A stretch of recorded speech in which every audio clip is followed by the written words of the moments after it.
Hindi nga lang kami nakapapasyal ni Kate noon sa gubat dahil napilay ang kaliwang paa niya sa paglalaro. May saklay siya noon at hanggang sa tindahan lang ng halo-halo ang kaya niyang lakarin habang nakakapit pa ang isang kamay niya sa akin. Doon ulit kami sa ilalim ng puno mangga kumakain ng halo-halo.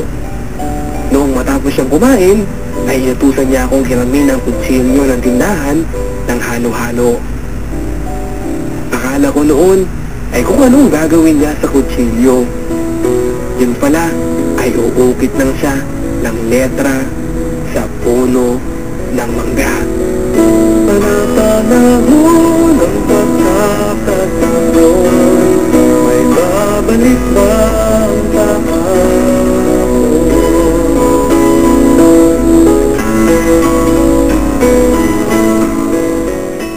Mga letrang M at A na malalaki ang inukit niya. Tinanong ko kung anong MA, pero inutusan niya muna akong isoli ang kutsilyo. At pagbalik ko, sige, hulaan mo kung ano yung MA. Sabi niya, 2 clue lang ang pwede ha, at kapag nilaan mo na, tapos na ang guessing game. Ang pwede mong gawin ay magtanong ka na magtanong at isasagot ko lang ay oo, hindi at pwede. Napangiti ako noon dahil pakiramdam ko ay nakadiscover ng bagong laro ang crush ko. Okay, first clue, sabi ko. 2 words. Sagot niya. Napaisip ako at agad na pangalan ko ang naisip ko. Letrang M at may letter A. Second clue. Hiling ko sa kanya. M ang first letter at A ang first letter ng kasunod. Noon ay napangiti ako, lalo na dahil alam kong pangalan ko ang tinutumbok niya. Pero hindi pa ako pwedeng maghula dahil hindi pa rin ako masyadong sigurado. Anyway, entitled naman ako sa maraming sagot noon. Nasasagutin niya ng oo, pwede o hindi. Noon nga ay sinimulan ko na ang magtanong. Ako yan? Tanong ko. Pwede, sagot niya. Nalito ako. Pwede? Bakit? Bakit hindi oo? Tanong ko. Kulit pa naman mo, no? Ang isasagot ko lang sa mga tanong mo ay oo. Kung siguradong oo. Hindi kung hindi at pwedeng medyo tama. Sabi niya. Noon ay nagpatuloy na ako sa pagtatanong. Pangalan ng tao yan? Tanong ko. Hindi. Mabilis niyang sagot. Noon ay lalo ako nalito dahil ang sabi niya ay pwedeng ako. Pero hindi naman daw pangalan. Eh ano yan? Tao ba? Tanong ko ulit. Pwede. Sagot niya. Hindi pangalan? Hindi. Eh pangalan ko Mondale eh. Nagsisimula sa letter M. Nagtatapos sa letter E. Meron pa bang iba eh? Sabi mo naman pwedeng ako, di ba? Nagtanong nga ako na nagtanong hanggang sa halos mabaliw na ako pero hindi ko pa rin matumbok. Ano ba yan? Noun? Oo, sagot niya. Tagalog word? Hindi. English? Hindi. Hindi pa rin. Hindi pa sana natapos ang guessing game na yon kung hindi dumating ang kuya niya at tinawag siya. Anong sagot? Habol na tanong ko noong umalis na sila ni Kuya Alvin niya. Assignment mo na lang yan ha, para mahasay ang utak mo, sabi niya. Noong wala na siya ay tinitigan ko pa ang mga letters na M at A na inukit niya sa puno ng mangga, na noon ay nagkakatas na. Pero wala talaga akong maisip base sa mga clues na ibinigay niya at sa mga tanong kong sinagot niya ng oo, hindi at pwede. Hanggang sa sumuko na ang utak ko at binaliwala ako na lang. Pero ang hindi ko mabaliwala noon ay ang tumitinding pag-ibig ko para kay Kate. Kaso, parang wala lang sa kanya ang tungkol sa pag-ibig. Ang pagsasama namin, parang walang mali siya sa kanya. At ewan ko noon kung nakakaramdam na rin siya ng kagaya ng nararamdaman ko para sa kanya. Araw-araw na lang ay naghihintay sa'yo. Matagal Matagal kami hindi nagkita ni Kate. 2 summer vacation na hindi ako nakauwi, kaya hindi ko rin siya nakita. Graduate na kami ng high school, hindi kami nagkita kasi nasa Maynila na nga ako nagtapos. Siya naman ay sa Bicol.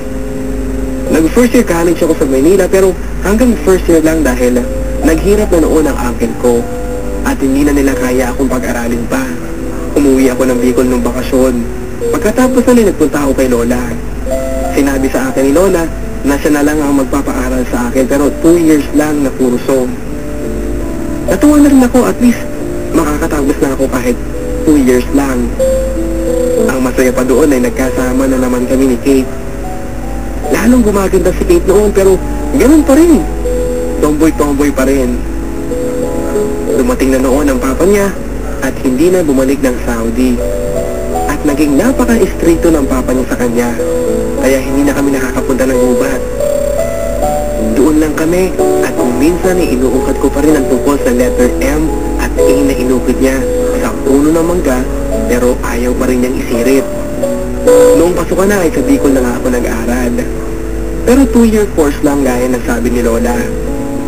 Doon din nag-aaral si Kate pero sabi niya, tatapusin lang daw niya ang kurso niya pagkatapos nun ay papasok na siya sa army. Hindi na ako nagtaka noong sabihin niya ito.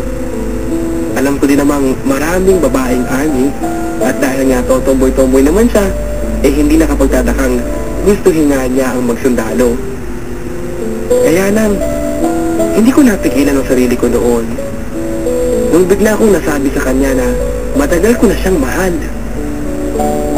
Talaga? Ganito lang ang reaksyon niya. Sige na Kate, magbago ka na. Sabi ko pa noon. Wala akong babaguhin sa sarili ko, MD. Kahit sino magpabago sa akin, eh hindi ko susundin. Sabi niya. Magka-schoolmate kami ni Kate noon pero madalang kaming magkita kasi ibang department siya. Kaya lang, may isang pagkakataon noon sa canteen. Mag-isa ako nagbimeryenda nang biglang may isang magandang babaeng lumapit. Pwede makishare ng table? Sabi niya yung nakangiti. Sure. Sagot ko naman. Yun pala, ang dami nila. Tumabi sila sa akin hanggang sa ako na ang walang upuan. Pausog naman sila ng pausog. Kung hindi lang sila mga babae, naupakan ko na sila. Lumipat na lang ako ng table dala ng pagkain ko. Kumain na ako noong may marinig na naman akong babae at ang sabi niya, pwede makishare? Ilan kayo? Tanong nang hindi tumitingin sa kanya. Ako lang, sagot niya. Nagulat ako noong makita kong si Kate pala ang kausap ko. Sure, sagot ko nakangiti sa kanya.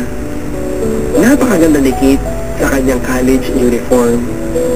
Tumabi pa siya sa akin kahit may bakanting upuan sa kabila ng mesa. Sige na, tumabi ka pa sa akin. Sabi ko sa sarili ko dahil may mga lalaki nakatingin doon. Kaso, ang ginawa ni Kate ay higit pa sa pagtigil sa akin. Inalikan niya ako sa pisngi. Bagay na kinagulat ko. Ano, masaya ka na? Sabi niya. Hindi masyado. Dapat kasi sa lips. Sabi ko. Noon naman ay pinatigas niya ang kanyang kamao sabay sabing, eto ang natapos sa lips mo, gusto mo? Hindi. Gusto ko lips talaga. Sabi ko.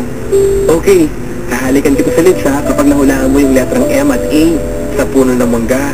Sabi niya. Napakamot ako sa ulo ko dahil taon na ang lumipas. Mula nung simula namin ang hulaan na yon.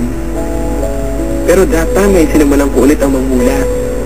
Kaso, inabot na kami ng time na sa susunod na subject.